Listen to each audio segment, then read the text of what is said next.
Hello dear students, welcome to physics time. हम कर रहे हैं डिप्लोमा की सेमेस्टर फर्स्ट की अप्लाइड फिजिक्स का first chapter units and dimensions. Last lecture में हम यूनिट्स कर चुके हैं, यूनिट्स, सिस्टम ऑफ यूनिट्स और प्रैक्टिकल यूनिट्स ऑफ लेंथ। ठीक है, अब हम करने जा रहे हैं डायमेंशंस।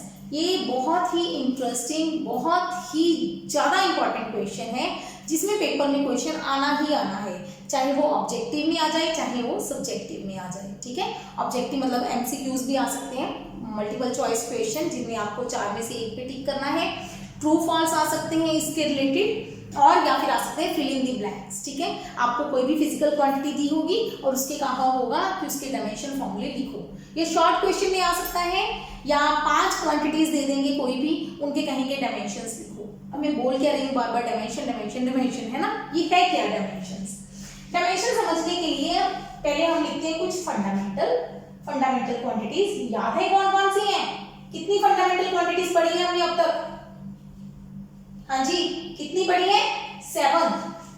पर हम इस चैप्टर में 3 ही फंडामेंटल क्वांटिटीज पे कंसंट्रेट करेंगे। कौन कौन सी?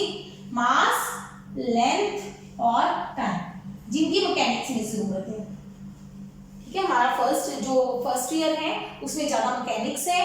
फर्स्ट सेमेस्टर में तो मैकेनिक्स में 3 क्वांटिटीज आएंगी, मास, लेंथ और टाइम, जिनकी डायमेंशंस की हम बात करेंगे। ज्यादा यूनिट्स में नहीं की बात करेंगे।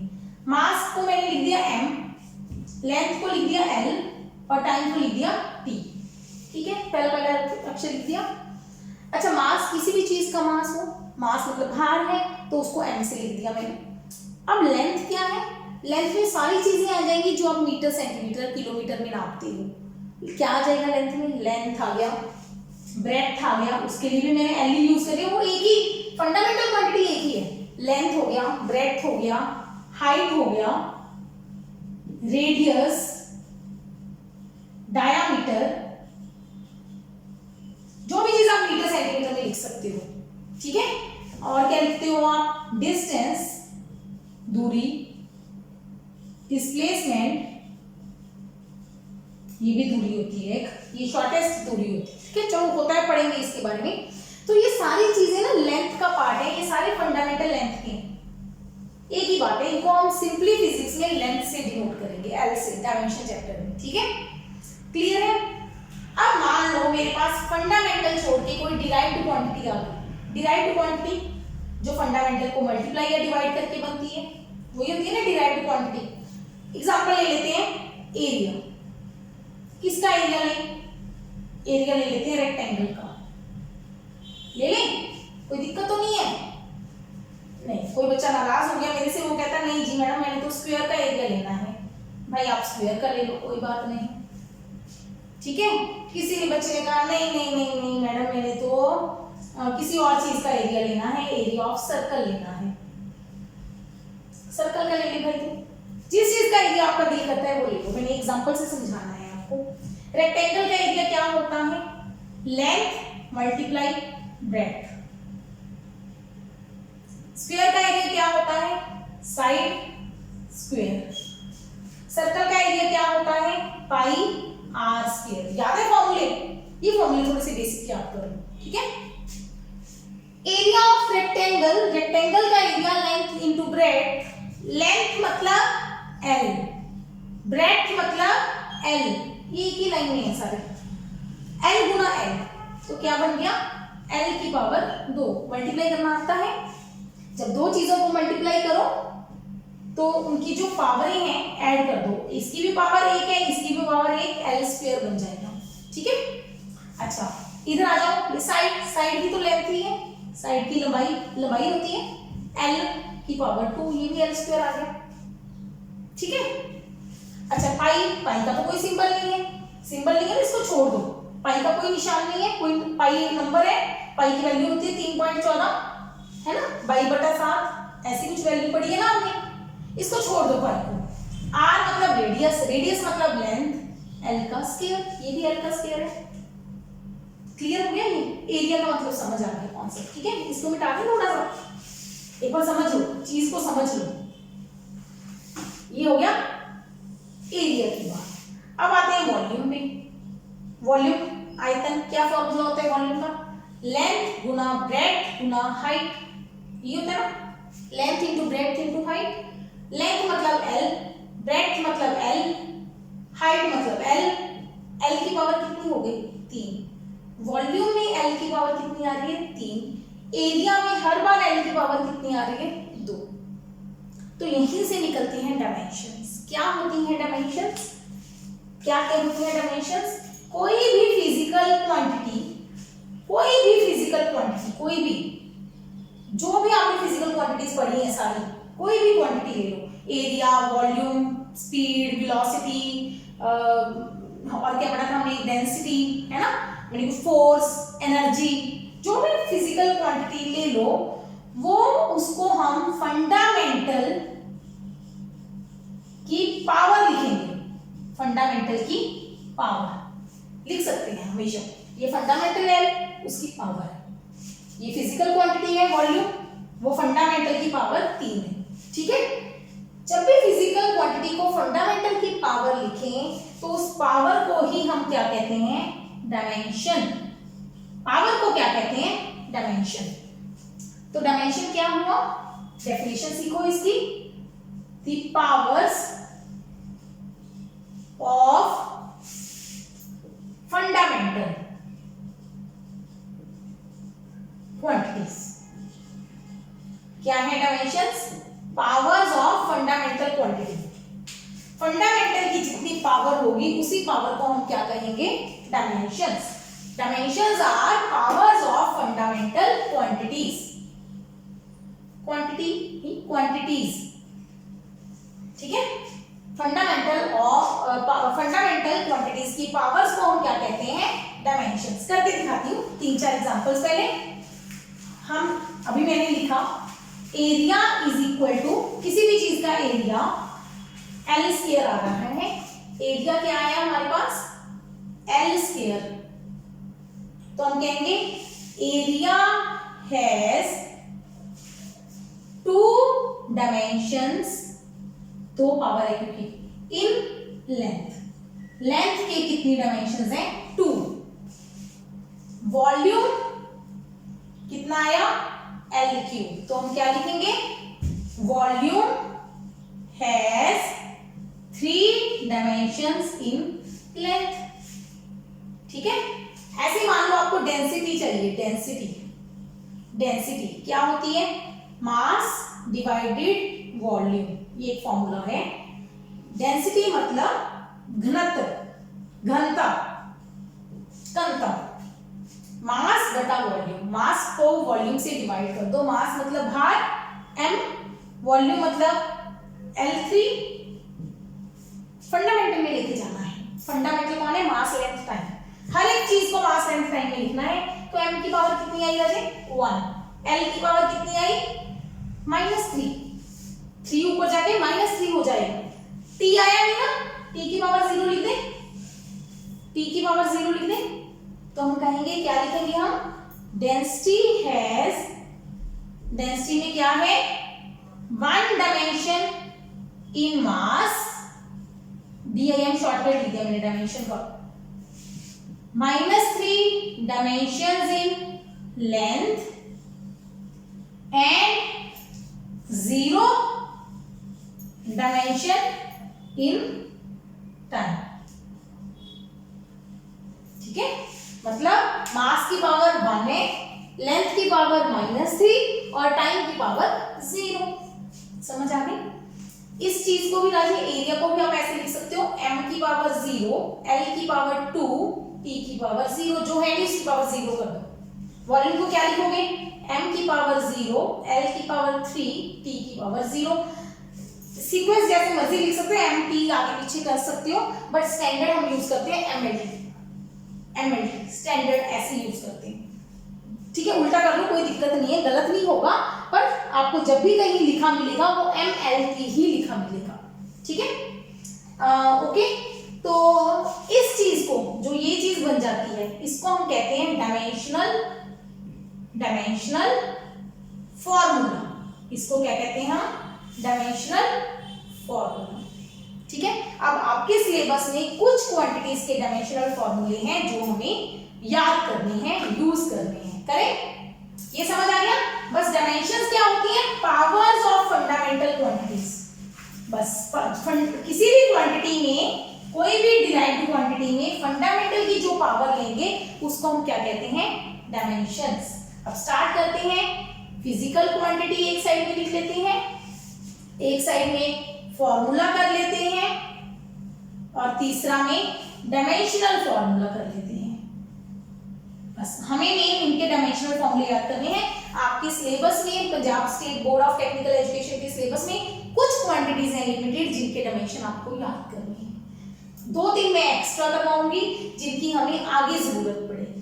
बाकी आपको सिर्फ लिमिटेड क्वांटिटीज हैं जिनकी याद करनी है। फर्स्ट क्वांटिटी में लिख देती हूं बेसिक, लेंथ, ब्रेड्थ।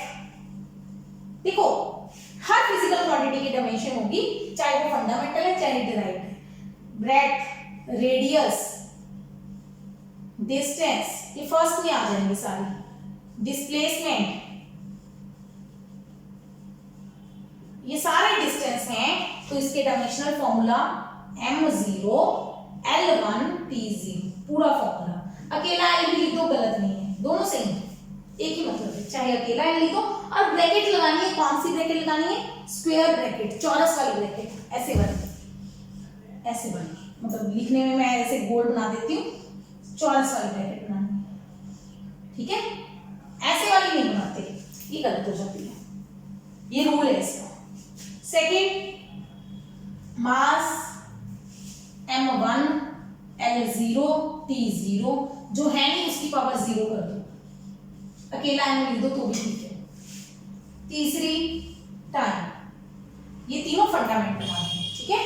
टाइम को क्या लिखोगे फिर, m0 l0 t1, या अकेला t, एक ही बात है, सेम थिंग। अब उसके बाद शुरू होती है हमारी वेन क्वांटिटीज, ये फंडामेंटल हो गई, उसके बाद डिराइव्ड शुरू होती हैं। शुरू करते हैं एरिया से। एरिया का क्या निकाला है अभी हमने, L2। अब मैं सब में m0 लिखती रहूंगी, आप चाहे इसको छोड़ दो। फिफ्थ, वॉल्यूम क्या होगा, L3। अभी निकाल के चुकी है ना, उनको मैं निकाल के नहीं दिखा रही दोबारा, बाकियों को निकाल के दिखाऊंगी जो नहीं करवाई। सिक्स्थ, डेंसिटी, क्या आया था डेंसिटी का, m1 l-3 t0। हो गई नोट, ये नोट कर लो, इनके फॉर्मूला अभी नहीं लिख रही, ठीक है। चले आगे।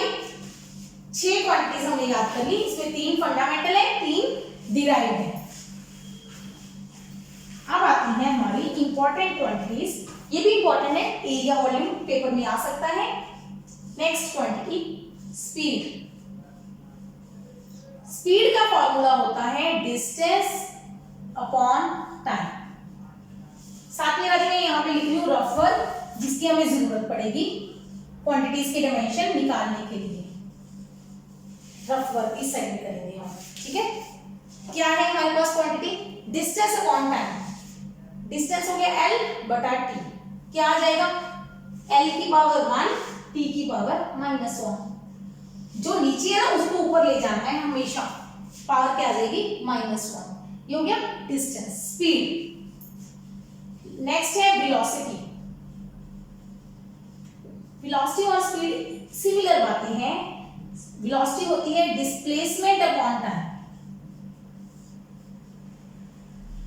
डिस्प्लेसमेंट मतलब L, पीछे वाला याद होगा तो अगले वाला सॉल्व करोगे हम।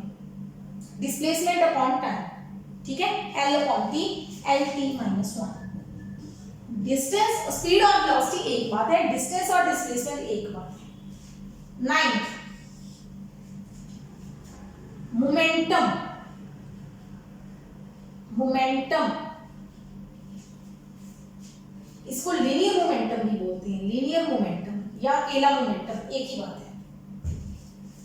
क्या फॉर्मूला है, मास इनटू वेलोसिटी। क्या फॉर्मूला है, मास इनटू वेलोसिटी। मास और वेलोसिटी को मल्टीप्लाई कर दो, करके देखो, मास m हो गया, वेलोसिटी ऊपर लिखा है LT -1, दोनों को मल्टीप्लाई कर दिया, m की पावर एक ही रही 1, L की पावर 1, T की पावर -1 मोमेंटम। ठीक है, नेक्स्ट फोर्स, बल। फोर्स क्या होता है? मास नहीं, फोर्स से पहले आएगा एक्सेलरेशन। ये डिराइव्ड क्वांटिटीज में मैंने कुछ डेफिनेशन करवाई था, मोमेंटम नहीं करवाया था। मास इनटू वेलोसिटी होता क्या है हम फोर्स वाले चैप्टर में पढ़ेंगे ये डिटेल में। ठीक है, मोमेंटम क्या होता है। अभी के लिए इनके डायमेंशन और फॉर्मूले याद कर दिया, ये आपके सिलेबस में, ये पेपर में भी आएंगे। मोमेंटम मास इनटू वेलोसिटी, मास और वेलोसिटी को मल्टीप्लाई कर दिया तो आपको ऊपर ऊपर वाले याद कर दिया और नीचे वाले निकलते जाएंगे। एक्सेलरेशन क्या होती है? Velocity divided by time. Velocity क्या है? ऊपर से देखो, चेक करो, LT -1 रफ वर्क में दिखा रही हूँ, डिवाइडेड बाय टाइम। अब देखो क्या होगा, L एक ही बार है तो L की पावर 1 आएगी, एक ही है। अब T की पावर, T नीचे है, नीचे कितनी पावर है? 1, ऊपर जाके क्या हो जाएगी? -1, तो T की पावर क्या बन जाएगी? -1 पहले है, -1 फिर आ गया, 2 बार -1 आ गया, तो टोटल क्या हो गया? T की पावर -2। देखो एक बार नीचे था, अगर दोनों जगह 1 1 होता तो कट जाता, लेकिन एक -1 है, नीचे 1 है, 1 ऊपर जाकर क्या बन जाएगा? -1, 2 बार -1 आ गया तो क्या बन गया? -2। एक्सेलरेशन के डायमेंशन क्या हो गए? LT-2। Next force. फोर्स का फॉर्मूला होता है मास इनटू एक्सेलरेशन। राजी, अगर अभी तक नहीं लिखा तो अपनी कॉपी पे नोट्स बनाओ इस चीज के। अभी मेरे को तो बोर्ड साफ करना पड़ेगा, ठीक है, तो पीछे वाले यूज करेंगे हम। ठीक है, तो पीछे वाले यहां से उठा के लेके जाएंगे दोबारा से। तो अपनी कॉपी में बना रहे हो तो पीछे ऊपर से लिखते रहना देख देख के, मास इनटू एक्सेलरेशन। ये फॉर्मूला मैं बताऊंगी अभी आपको, बाद में आपको ये फॉर्मूला याद हो जाएगा। मास इनटू एक्सेलरेशन, मास m हो गया, एक्सेलरेशन LT-2, फोर्स हो गया। मोमेंटम होता है मास इनटू वेलोसिटी, फोर्स होता है मास इनटू एक्सेलरेशन। और लास्ट इस टेबल का, इस पेज का लास्ट, इंपल्स। इंपल्स क्या होती है? इंपल्स होती है फोर्स इनटू टाइम। फोर्स को टाइम से मल्टीप्लाई कर दो, करो चलो। फोर्स रही ये, रफ में करके दिखा रही हूँ। फोर्स याद है, टाइम से मल्टीप्लाई कर दिया, मल्टीप्लाई बाय टाइम। तो देखो m तो एक ही बार आ रहा है, m की पावर क्या हो जाएगी? 1, m तो एक ही बार रहेगा। l भी एक ही बार है, l की भी पावर 1 ही रहेगी, l को भी ऐसे छोड़ दो। अब t 2 बार आ रहा है, यहाँ पे t डिवाइड में था, यहाँ पे t मल्टीप्लाई में है। जब मल्टीप्लाई में हो तो जो भी पावर्स हैं उनको जोड़ दो। यहाँ पे पावर कितनी है? -2, यहाँ पे पावर कितनी है? 1, दोनों को जोड़ दो तो t की पावर कितनी बन जाएगी? -1।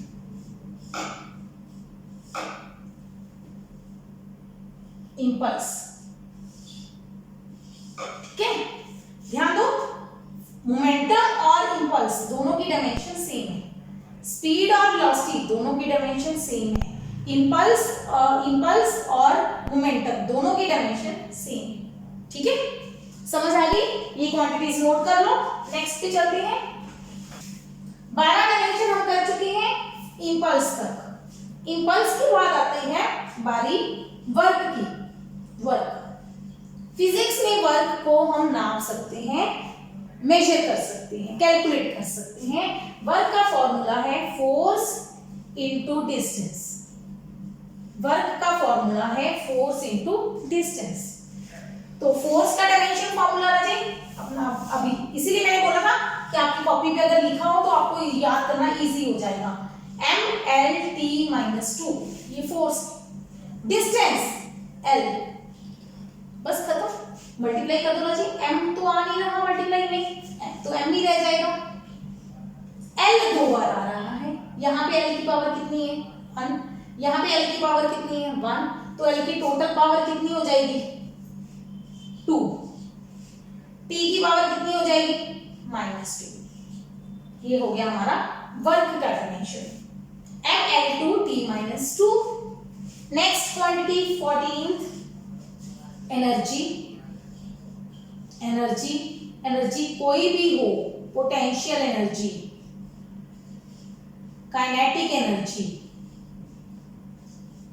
और भी बहुत तरह की एनर्जी होती है, ठीक है।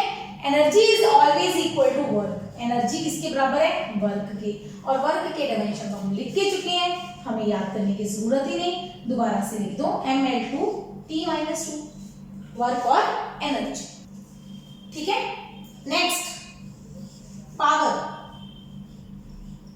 पावर पावर होता है वर्क अपॉन टाइम। थोड़ा सा देखो चीजें मुश्किल लगने लग जाती हैं, बोर हो जाते हैं आप।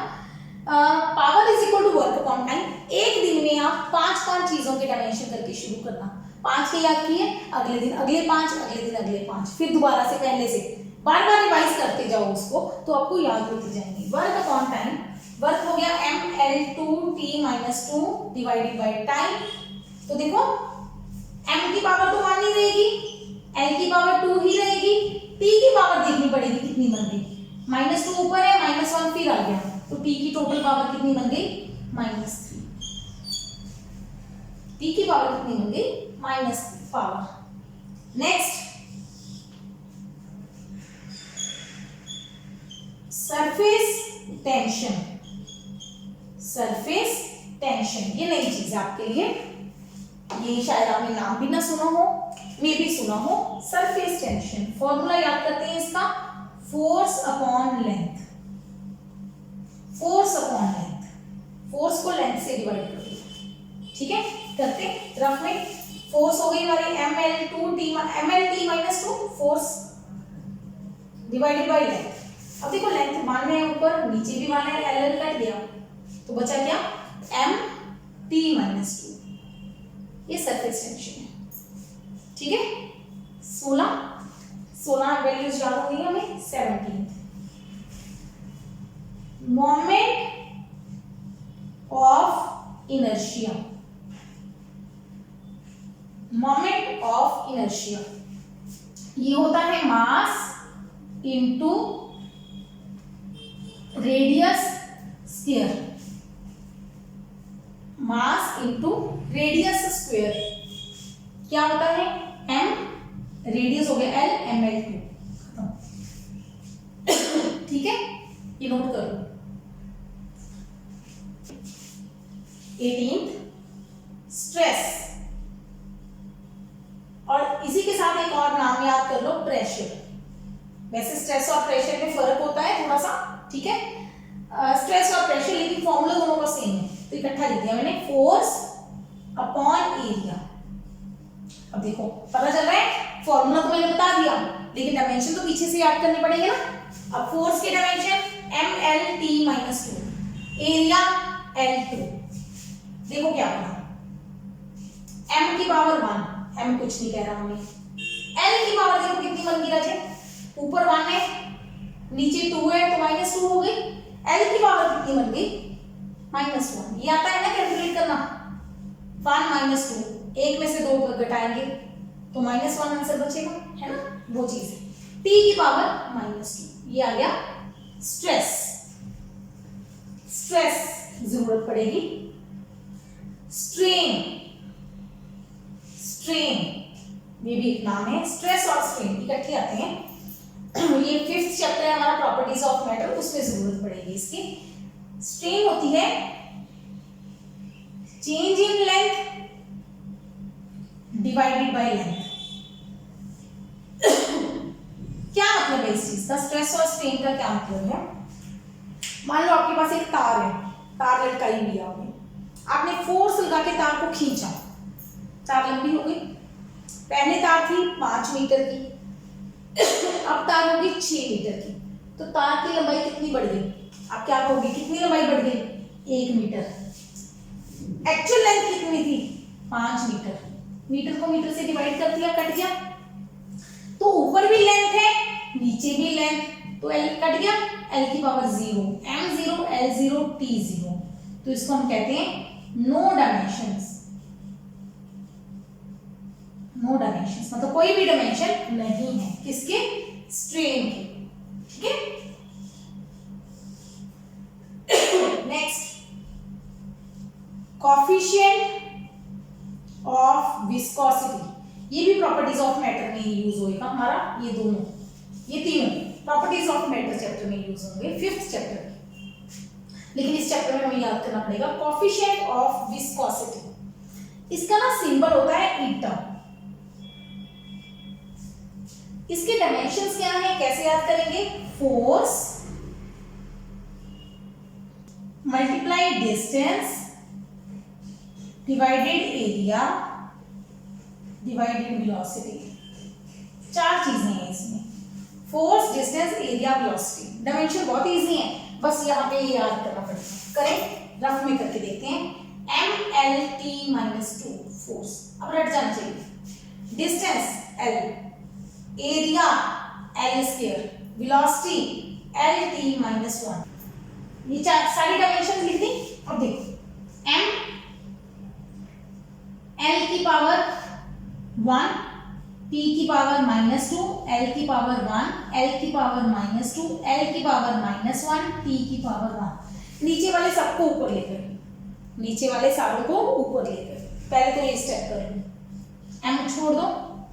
L की सारी पावर्स देखो, कौन कौन सी पावर है, 1 + 1 -2 -1 प्लस, नहीं बस L खत्म हो गया। T की पावर -2 + 1, ठीक है। ऐसे पावर्स इकट्ठी कर दो, जितनी L की टर्म्स है सारी की पावर इकट्ठी कर दो। अब बनाओ, क्या बना, 1 + 1 2, 2 - 2 0। L की पावर कितनी बची, -1। T की पावर कितनी बची, -1। बाकी सारा कुछ कैंसिल हो गया। Coefficient of viscosity ML-1 T-1, ठीक है, हो जाएगा यार, नोट हो गया। और लास्ट आज का 21st कौन सा, ग्रेविटेशनल कांस्टेंट। इसकी जरूरत पड़ेगी हमें, याद कर लेना है इसको अच्छे से। ग्रेविटेशनल कांस्टेंट, जिसको हम कैपिटल G बोलते हैं, कैपिटल G। फॉर्मूला इसका कैसे याद करेंगे, रफ वर्क में दिखा रही हूँ formula. F = G m1 m2 / r²। Formula याद करो, ये कौन सा फॉर्मूला है, सुनी होगी कहानी, Newton, sir Newton, sir Isaac Newton थे हमारे, बहुत बड़े साइंटिस्ट, बहुत बड़े फिजिसिस्ट रहे हैं। कौन सी खोज की थी उन्होंने, धरती के गुरुत्वाकर्षण बल की, न्यूटन ने, है ना, न्यूटन लॉ पढ़ा होगा, न्यूटन का सिद्धांत। क्या था, वो एक बाग में बैठे थे, कहानी है जो, ठीक है, उनके ऊपर से गिरा, उन्होंने सोचा से नीचे क्यों आया, ऊपर क्यों नहीं गिरा, तो उन्होंने गुरुत्वाकर्षण सिद्धांत की खोज की। एक्चुअली तो मतलब ग्रेविटी तो अर्थ की थी ग्रेविटेशन पावर, अर्थ हर एक चीज को अपनी तरफ खींचती है। उन्होंने उसका फॉर्मूला डिराइव किया। क्या फॉर्मूला दिया उन्होंने, कहते फोर्स जो है वो किसके बराबर है, G m1 m2 / r²। तो G का फॉर्मूला क्या बना, F r² / m1 m2, ठीक है। तो फॉर्मूला बना force distance square divided by m1 m2। ये फॉर्मूला नहीं, ये हमने ये फॉर्मूला याद किया, यहाँ से G की वैल्यू निकाल लेगा। जो G निकालना है तो R इधर मल्टीप्लाई हो जाएगा, m1 m2 नीचे आ जाएगी, ठीक है। अब इसका डायमेंशन निकालते हैं, डायमेंशन निकालो। फोर्स के डायमेंशन MLT-2 फोर्स हो गया, रेडियस स्क्वायर मतलब L की पावर 2, नीचे मास है 2 बार, मास m, क्या हो जाएगा, एक m कैंसिल हो गया, है ना, ऊपर नीचे है दोनों, m में से एक m कट जाएगा, m की पावर क्या बची, -1। ये m नीचे है ना, ऊपर जाके m की पावर क्या आ जाएगी, -1। L की पावर कितनी है, 1 यहाँ है, 2 यहाँ है, L की पावर कितनी है, 3। T की पावर कितनी है, -2। डायमेंशन में बस एक ही काम करना है आपको, जितने फंडामेंटल्स हैं उनकी पावर इकट्ठी कर देनी है।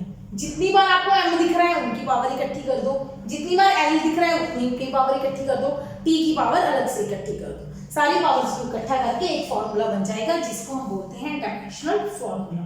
आपके सिलेबस में इतनी ही फिजिकल क्वांटिटीज हैं जिनके डायमेंशन की हमें जरूरत पड़ेगी, ठीक है। तो इनको अच्छे से लर्न करो, घर पे रहो, सेफ रहो,